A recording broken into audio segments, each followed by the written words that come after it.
Oi, queridos, começando mais um Elas Falam Tudo. Eu sou a Juliana Budi, que estou aqui com a minha amiga Elaine Azevedo e hoje vamos falar tudo com a diretora médica da UPA de Vila Kennedy, condecorada com a medalha Pedro Ernesto pelos seus serviços prestados. Oi, galera, lembrando a vocês de não esquecer de se inscrever no canal, ativar o sininho para receber todas as notificações e curtir também o vídeo. Então, para a gente começar a falar tudo, Regina, qual é o sentimento de ser condecorada com uma medalha pelo reconhecimento do seu trabalho? Primeiro, gente, é um prazer estar aqui com vocês, né, nesse programa. Vamos lá. Para mim, é um orgulho, é um sentimento de gratidão e do dever sendo cumprido, né? Não posso dizer que já foi cumprido porque ainda tem muita coisa a fazer. Por esses anos de dedicação durante a faculdade, de dedicação, né, pós-faculdade, a gente abdica de muita coisa. Então, para mim, é uma satisfação, orgulho, gratidão, um misto desses sentimentos todos. E a gente também fica orgulhosa por ter uma amiga tão... tão... Quando você começou a cursar a medicina, qual que realmente era o teu sonho? Então, quando eu entrei na faculdade, né, eu tinha vontade de fazer pediatria. Isso já tinha sentimento. Segundo meu pai, foi desde criança, quando teve a questão das crianças na Etiópia, vendo a televisão, aqueles médicos da Cruz Vermelha. Então, despertou. Ele fala que eu sempre falava, eu quero ir cuidar dessas crianças, quero ser médica. Então, acho que foi ali naquela menina ali, né, ainda na infância. Eu não tenho muita memória disso, minha memória não é das melhores, mas o meu pai conta. E aí eu ingressei na faculdade querendo cursar pediatria, né? E por que você escolheu gastroenterologia? Então, durante o curso, né, durante esses 6 anos, você vai conhecendo, né? Você passa por diversas especialidades e algumas você tem até aulas práticas e você vai se identificando. Então, eu comecei a criar uma identificação pela parte do sistema, né, digestório, de gastro, não sei, eu me apaixonei, me identifiquei. Assim como no direito a gente fala que a matéria nos escolhe, na medicina também é assim? Ah, sim, claro, né, porque o que eu estou falando, você vai conhecendo, né, como funciona ali, né, o nosso corpo humano, né, que é uma grande máquina, né, e a gente vai conhecendo e vai se identificando, né? Eu acho que tem pessoas que já devem entrar e não mudar, mas é possível você mudar ali a sua especialidade durante o curso. Regina, e como você vê hoje esse aumento enorme de câncer do intestino? Então, na verdade, a gente tem um aumento não só do câncer de cólon, né? Mas das doenças tumorais de uma forma geral, né? E principalmente o que eu observo hoje são nas pessoas mais jovens, tá? Jovens que eu digo, pessoas na faixa de 40 anos, né? Entre 30 e 50 anos, já desenvolvendo tumores do aparelho digestório, tanto gástrico quanto do cólon, né? A gente observou nos últimos, até pessoas famosas. Os últimos casos, né? Pelé, Roberto Dinamite, a própria Preta Gil. Perdi um grande amigo meu, Roberto Dinamite, que trabalhou comigo na Band durante 6 anos. Foi um caso bem triste, ele tentou se recuperar, mas não conseguiu de forma alguma. Na verdade, o diagnóstico precoce é o melhor tratamento para qualquer câncer, né? De qualquer etiologia. E às vezes as pessoas têm muita dificuldade, né? No diagnóstico precoce, na correria da vida, do nosso dia a dia, de fazer aqueles exames que conseguem fazer esse diagnóstico mais precoce, né? O câncer de cólon tem uma característica um pouquinho que, para o melhor diagnóstico, né, a gente faz a colonoscopia, que é um exame que é um pouquinho mais invasivo, é um exame que, né, exige um preparo, é um exame, digamos, chatinho, né? Não é aquele exame que você vai ali e faz 3 dias antes. Quer dizer, tem todo... meio que um ritual para você ter uma qualidade boa no exame. Então, acho que as pessoas acabam deixando um pouco para lá, né? É mais fácil, de repente, fazer uma ultra, ir ali no laboratório, colher um exame de sangue do que um exame que possa ser um pouquinho mais invasivo, digamos assim. Então, acho que isso favorece quando você já fazer um diagnóstico, às vezes, de uma doença mais avançada. E com que idade a gente começa a fazer esses exames? Ou esse exame? Então, na verdade, assim, a gente sabe que as doenças cancerígenas, elas têm um fator genético muito importante, né? Então, histórico familiar. Mas hoje a gente observa que os fatores externos, né? Os hábitos de vida, o estresse, eu acho que eles são mais importantes hoje em dia de você desenvolver, né, uma doença cancerígena do que o próprio histórico familiar, né? Então, cada tipo de câncer tem o seu momento de você iniciar um exame, né? Então, mas eu acho que por volta de uns 40 anos, 35, dependendo se tiver algum histórico familiar, seria uma idade boa. Não, eu sempre falo isso, que hoje em dia muitos casos, assim, aparecem até em pessoas mais jovens também, até 20 anos. Tive uma amiga de 20 anos com câncer de mama, que assim, inclusive a minha ex-cunhada tá em fase terminal, deu muito pouco tempo de vida, que deu metástase, e assim, a família ficou desamparada. E foi do nada, foi uma dorzinha que ela sentiu no seio, quando foi ver deu metástase, e agora acho que ela não consegue mais recuperar. A gente sabe que tem tumores que são mais agressivos e mais avançados, né? Tem uma agressividade maior, então, assim, é muito rápido, né? E às vezes você não consegue fazer um diagnóstico. Você, por exemplo, fez uma mamografia, poxa, mas eu faço anualmente. Enfim, anteriormente não tinha dado nada. Mas aí são características, né, de alguns tumores, infelizmente. E eu acho que o principal é o estilo de vida, é o estresse. Eu acho que hoje a doença é mundial da população, das pessoas, é o estresse. E isso que a gente tem que ter muito cuidado. E acho que é importante, é isso que a gente está fazendo, essa conversa, né, esse bate-papo, passar as informações, mas também, né, o estilo de vida saudável Conta bastante, fundamental. Né? E, Regina, antes da gente entrar no SUS, onde você se encontrou, apesar de todas as dificuldades, como é trabalhar numa emergência? Então, emergência... A gente tem um pouquinho de diferença, né, de uma emergência de uma rede privada, de uma emergência de uma rede pública, né?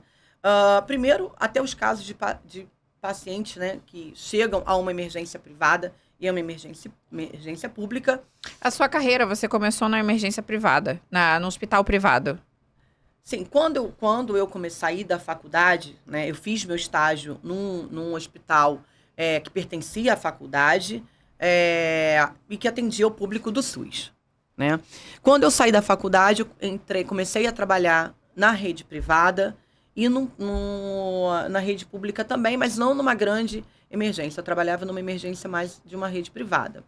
Comecei a cursar minha pós-graduação em gastroenterologia. Enfim, mas nesse primeiro momento eu trabalhei nas duas. A emergência, eu acho que todo médico deveria passar um pouquinho pela emergência pública, né? Óbvio. Eu acho que ali você consegue... Escola da vida ali. Sim, sim. Você entrar logo no particular não tem graça, que aí você já entra no ônibus querendo sentar na janela, né?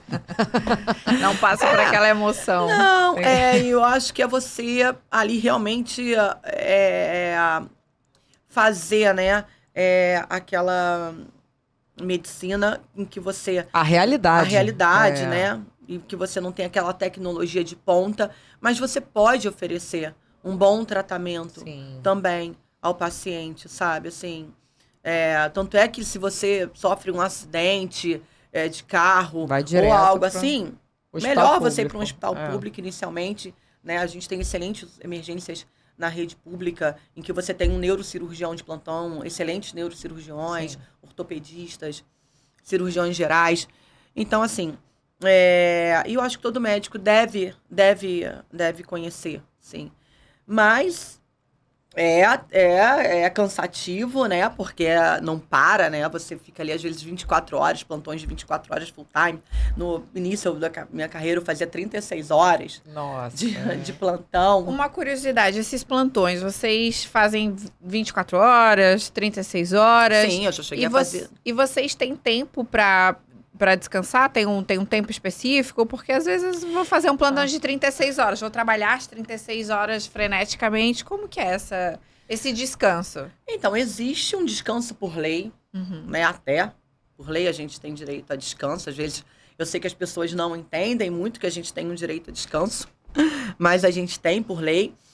E tudo depende também do andamento, né? Eu, graças a Deus, até sempre fui uma pessoa que eu tinha um pé quente para os meus plantões. Então, Não os meus sofria plantões tanto. não eram os dos piores. Tinha uma equipe boa. Quando você também trabalha com uma equipe boa, Um né? Com os ajuda o colegas, outro, é. médicos, ajuda o outro. Mas a gente consegue descansar, a gente tem que parar um pouquinho. Não, às vezes, naquele horário para almoçar, para jantar. Mas tem dia que, de repente, você não vai Que conseguir. é brabo. É. Mas tem dias que Conta dá uma pra gente história, então, conseguir. bem marcante na rede pública. Então, olha, a história bem marcante na rede pública, que eu fico até muito arrepiada, que me veio até agora à mente, eu trabalhava num grande hospital da rede do município.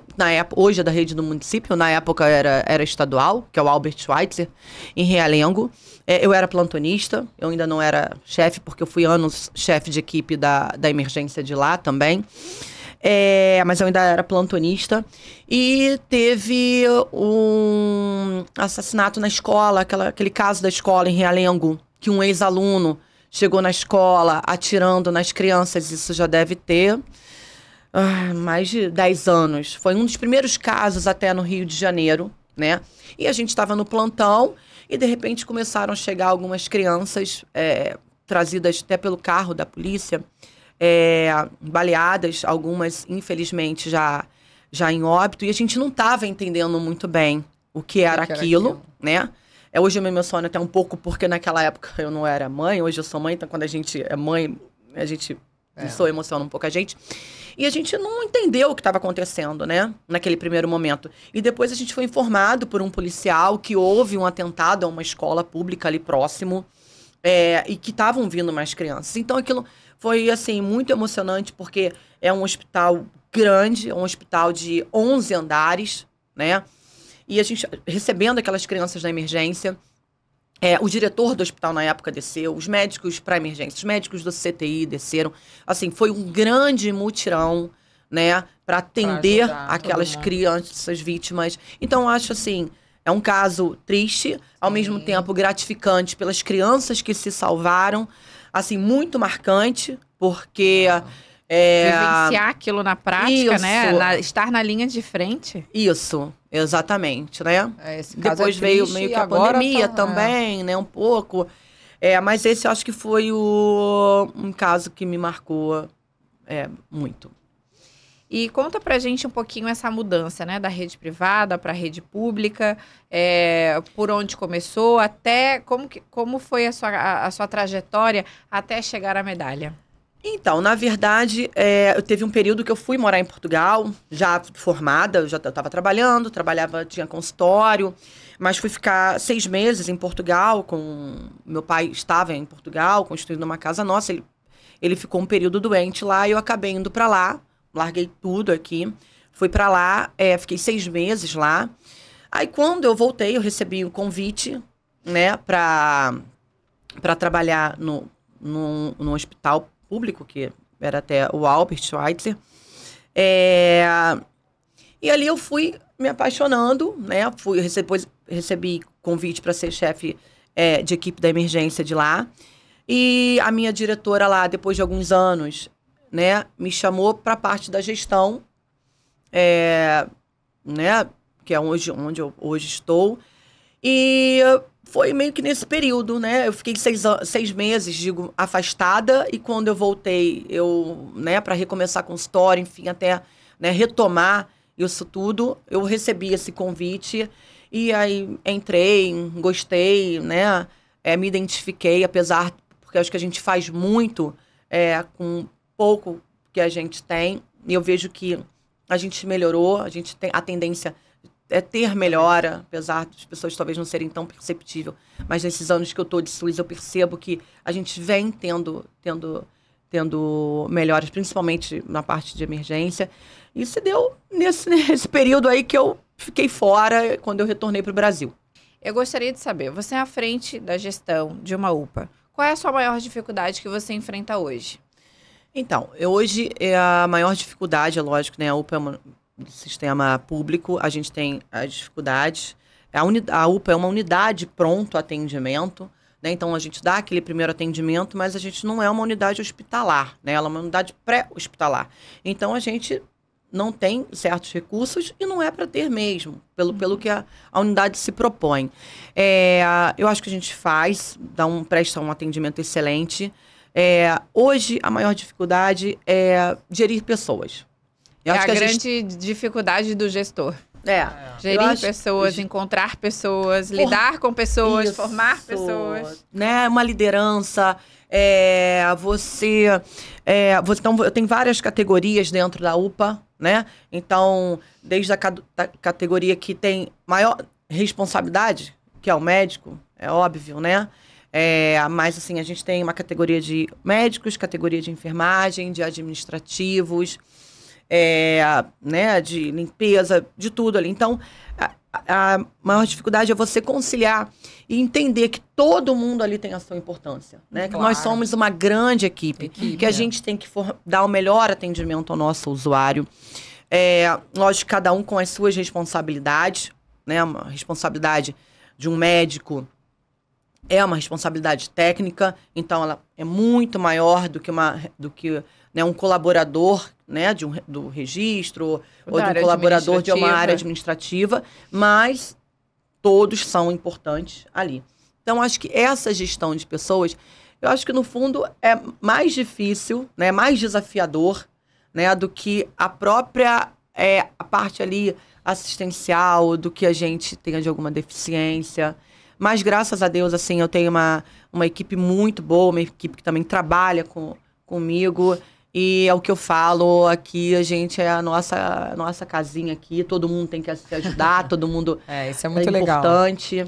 Até porque a gente fica mais tempo trabalhando no fora trabalho do que em casa, né? Então, assim, a gente convive muito mais com os nossos colaboradores, eu falo ou com isso, a nossa equipe. Da casa que tem que todo mundo se dar bem. Exatamente. Então, eu acho que manter esse espírito de equipe, né? A UPA tem 200 e poucos colaboradores, né?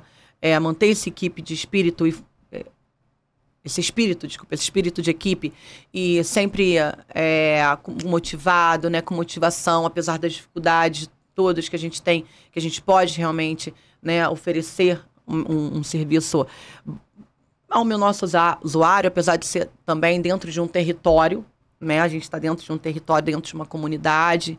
Então, isso também é um pouquinho...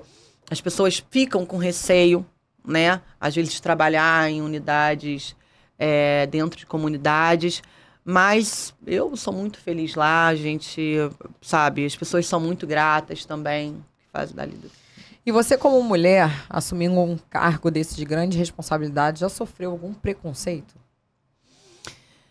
Então, a gente sempre sofre, né? Nada agressivo, né? A gente tem realmente lá o que acontece. As minhas parceiras na parte da gestão são todas mulheres, né? Nós somos 4 mulheres ali que fazem parte da gestão. Nós somos o Quarteto Fantástico. Dá um beijo para elas. E sempre tem, mas a gente tira isso de letra e bola pra frente. Se for alguma coisa mais, a gente se impõe. E é isso. Exatamente. O negócio é mostrar o nosso trabalho, o nosso serviço. Até porque a gente trabalha com metas e indicadores, né?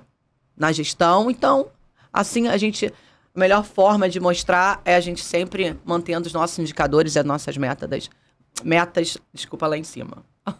Em relação ao preconceito, eu confesso que eu já passei algumas dificuldades, principalmente no ambiente criminal. Nossa, eu atendo, né? Faço área criminal também, eu chego na delegacia e às vezes eu não sou respeitada o quanto um advogado masculino, um advogado homem seria. Então, assim, acho que ainda estamos vivendo no momento que nós temos que nos posicionar melhor, a gente tem que mostrar para que dobro, veio, né, na verdade, a gente tem que né? lutar mais. O dobro. Não só por ser mulher, às vezes por tá bonita ou tá bem arrumada. No meu meio também tem muito isso, no jornalismo. sofri muito. Ou às vezes a gente quer fechar um patrocínio, alguma coisa, o cara subentende, chama pra jantar, chama pra viajar. A gente vai lá pra falar de trabalho, aí o cara puxa pra vida particular. Fala, calma aí, nós vamos tomar um vinho primeiro. Sem contar pra depois... isso, né? Assim, sempre tem esse assédio, sempre tem um preconceito por você ser uma mulher bonita, inteligente, ser independente, isso faz parte do mundo atual. É o que você falou, bola pra frente. A gente tá ali, forma uma equipe, o objetivo é ter um bom resultado daquilo tudo. É isso aí, mostrando os resultados mesmo que a gente acaba lidando com isso. Acho que brigar ou se vitimizar também. Isso não cabe a mim, não consigo vestir esse papel de vítima. É isso aí, bola pra frente. E até porque mostrando... assim, a gente é tão capaz quanto homem, né? Eu acho que mais. Eu até acho, também. Eu ia falar isso agora. Mais, porque quem tem filho é mulher.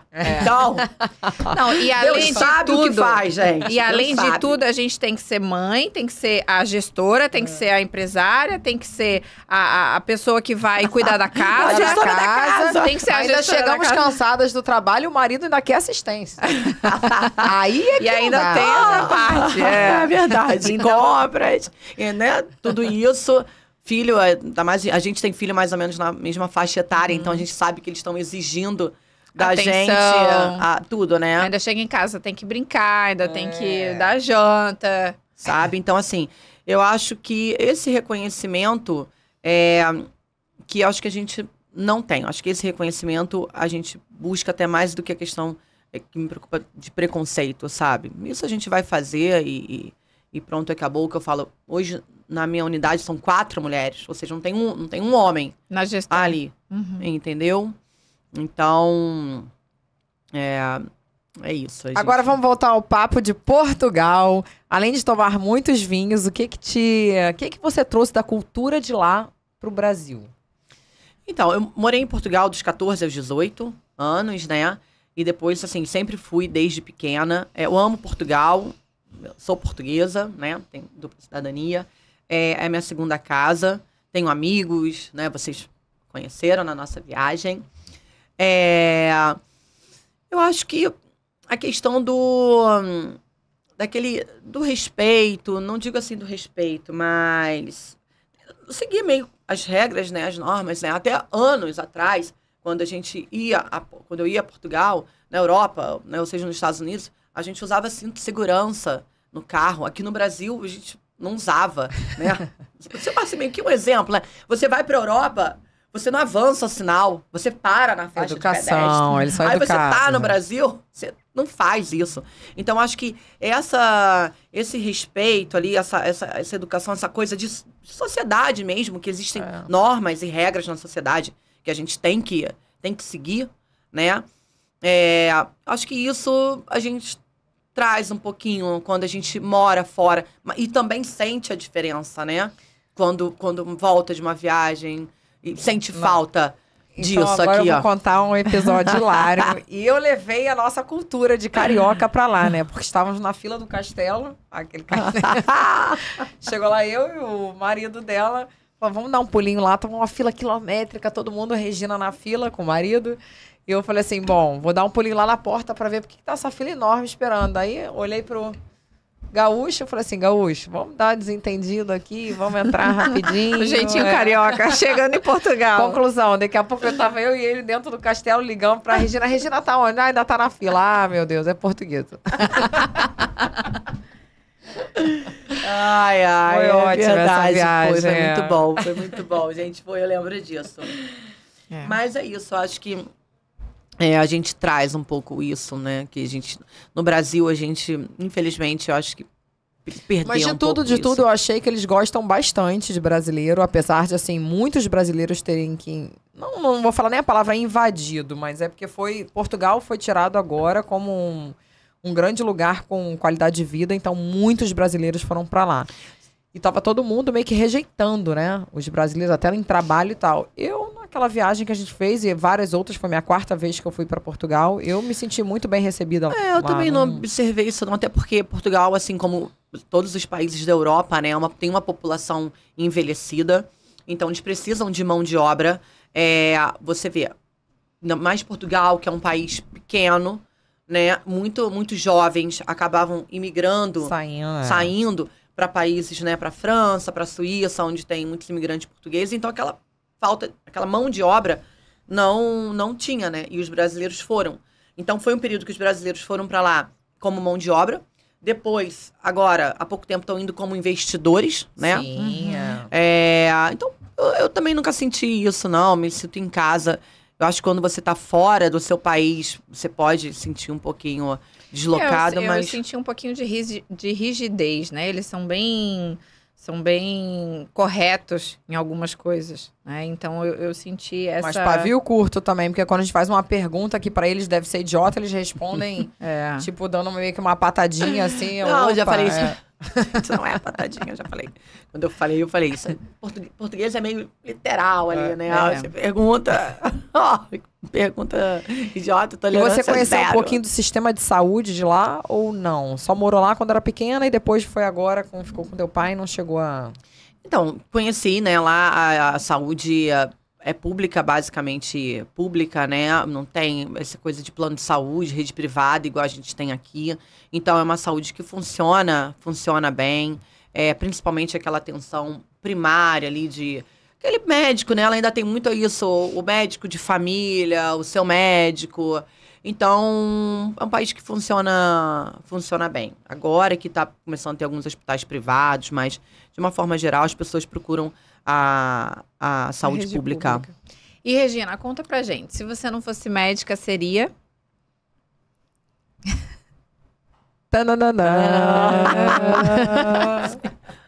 Não sei, gente. Eu não me vejo hoje fazendo outra coisa, assim. Eu amo, não sei. Como que você faz pra conciliar, então, essa vida de mãe, de chefona lá da UPA, de tudo isso? A correria de mulher. Esposa. Corrido. Chegando atrasada em tudo, né? As compras do mercado aqui, que eu comecei a fazer a lista das compras do mercado. E ainda não acabei, né? E tentando se desdobrar, né? Como todas as mulheres que trabalham, né? Hoje a gente sabe que a maior parte da rede familiar que provém uma família é de mulheres, né? Então, correria, acordando e dobrando, tornando o dia em 36 horas, né? Não, eu sempre falo isso. Eu com essa experiência agora de ser mãe, Juliana com uma e com uma na barriguinha, eu bato palma para quem consegue cuidar de filhos sem babá. Eu não digo babá, eu digo ou uma sogra, ou uma mãe, ou um apoio, porque não tem como. É muito difícil.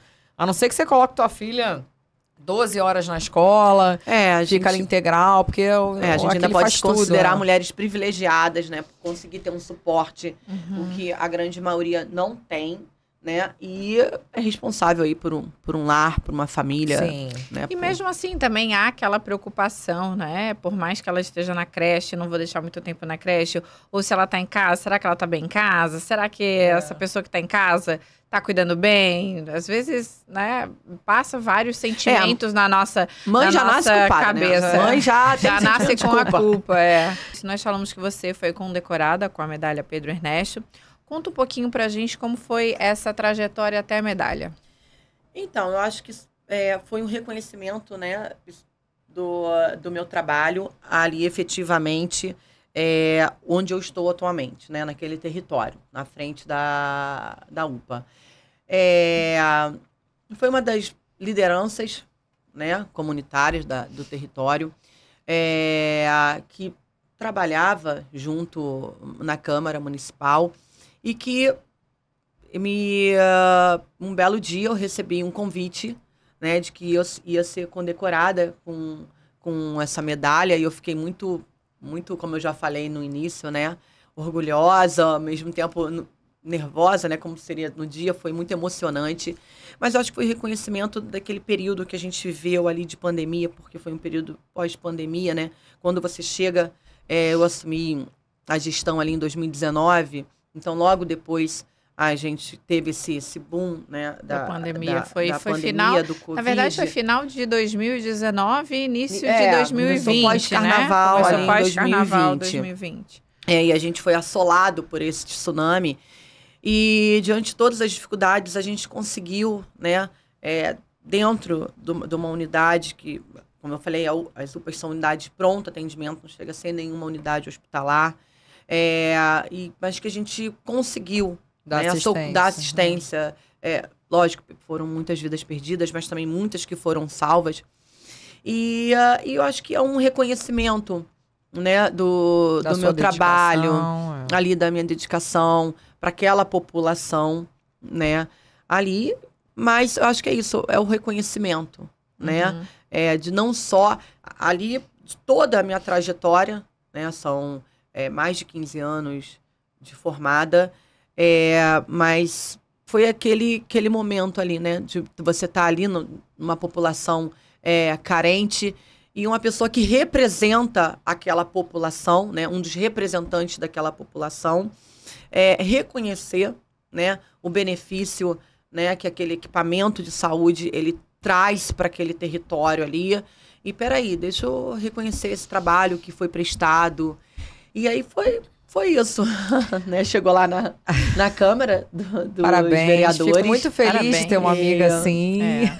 Estamos muito orgulhosos pela sua E agora eu vida. quero que você fale um pouquinho pra gente da Regina sendo Regina. Quem é Regina fora desse mundo de trabalho? Uma pessoa animada que eu adorei conhecer, uma energia surreal. Conta aí um pouquinho. Ai, gente, a Regina tá assim, né? Zingoen, tranquila, real. Regina, gratidão. Qual que é a sua mania, amiga? Pelo menos a gente Você tem mania de alguma coisa? Eu sei que você é tarada em malhação, mas... Na verdade, a atividade física, pra mim, funciona como uma terapia, né? E durante voltando um pouquinho de pandemia, né? E durante a pandemia, quando tava tudo fechado, né? Eu praticava atividade física com o meu personal online pra, né? Sobrecarregar, né? De sobrecarregar toda aquela carga que a gente tinha. Mas mania, não sei, gente. Talvez mania... A gente às vezes acha que não tem mania e tem, né? Acho que o Maurício podia falar de alguma mania que eu não tenho. Se ele estivesse aqui, ele ia falar que eu tenho várias. Eu tenho mania de chegar atrasada nas coisas, gente. Eu tenho mania de ser a pessoa atrasada. De atrasar em tudo. Já sabemos, vamos marcar o próximo evento, vamos marcar com a Regina uma meia hora antes. Mas eu tento ser tranquila, levar a vida leve, porque eu acho que é o jeito que, sabe, que a gente deve, que a gente leva da vida, são as amizades, são os momentos que a gente vive, as experiências, então... Entre quatro paredes, você é uma mulher carinhosa, é uma mulher espivetada, é agitada... Quadro Intimidade. Agora vamos entrar no quadro Intimidade com Elaine Azevedo. Ai, só podia ser, né, Elaine? Ai, gente, então. Eu não sou muito carinhosa, não. Entendeu? Maurício reclama um pouco disso. Talvez mais espivitada, né, do que carinhosa em si. Eu acho que é um pouco essa cultura portuguesa, talvez, né? Essa cultura portuguesa de não ser muito carinhosa. Eu até sou mais hoje em dia. Né? Ele me ensinou a ser um pouquinho mais carinhosa. Você se considera uma mulher boa de cama? Ah, sim. Isso. Com certeza. E dentro de quatro paredes vale tudo? Vale. Vale tudo. Vale. 99,9% pra mim vale. Regina, você como gestora, estando à frente de uma unidade, o que você acha que tem que mudar ainda na saúde brasileira? Então, eu acho que a gente já avançou muito, né? As pessoas podem achar que não. A pandemia, assim, serviu muito. Nós ganhamos muitos equipamentos novos, né? Pelo menos assim, da parte do Rio de Janeiro, né? O Brasil de uma forma, modo geral, né? Nós recebemos muitos equipamentos novos. A gente hoje, né, no município, a gente tem unidades. A minha unidade, por exemplo, está sendo totalmente reformada, tá? A gente aumentou o efetivo de colaboradores, de médicos, de enfermagem, enfim. Eu acho que hoje o que o Brasil peca, de uma forma geral, é a atenção primária, né?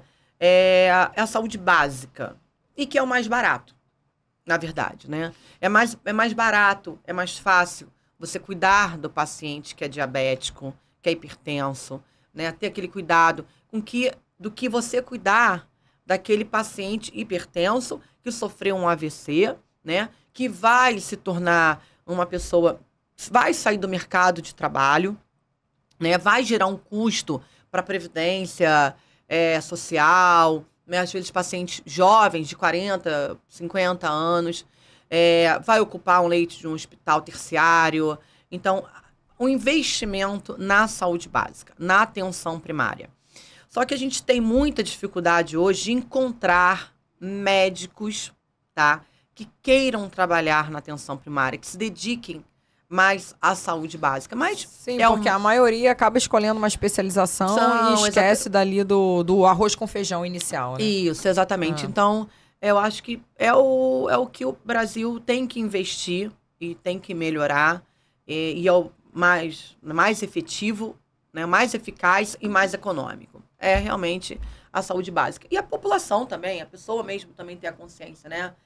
De se cuidar, de se tratar. Fazer aquela velha história, né? Prevenir para não ter que remediar depois, né? Mas eu acho até que agora a gente está com uma preocupação maior em relação à saúde. Acho que a pandemia ensinou muito para todo mundo, né? Sim, então, assim, a gente está vendo... A gente vem mudando muitos hábitos de se cuidar. Né? Mas Isso mundial. Você vê que a taxa de mortalidade vem caindo. Sim. Mas é isso, investimento na saúde básica é o melhor. Mais eficaz. Regina, então quero te agradecer muito por ter vindo aqui ser nossa entrevistada do Elas Falam Tudo, amei. Adorei. Amei, pode chamar mais vezes que eu volto. Só que agora eu quero te presentear com um jantar, um almoço maravilhoso na churrascaria. Pode levar o maridão, são 2 convites do Barra Grill. Viu, amor? Valeu a pena ter vindo. Achou que eu vim aqui perder tempo, churrascaria, que eu adoro. Quero levar você lá. Também, gente. Qualquer coisa a gente pode até marcar de tomar um vinhozinho juntos lá e comer essa carne maravilhosa do Barra Grill. Obrigada, amei. Obrigada, Regina, pela presença. E lembrando que na próxima quinta-feira tem um episódio novo no nosso canal. Não se esqueça de se inscrever no canal. Ativar o sininho para receber todas as nossas notificações. E também curtir o vídeo.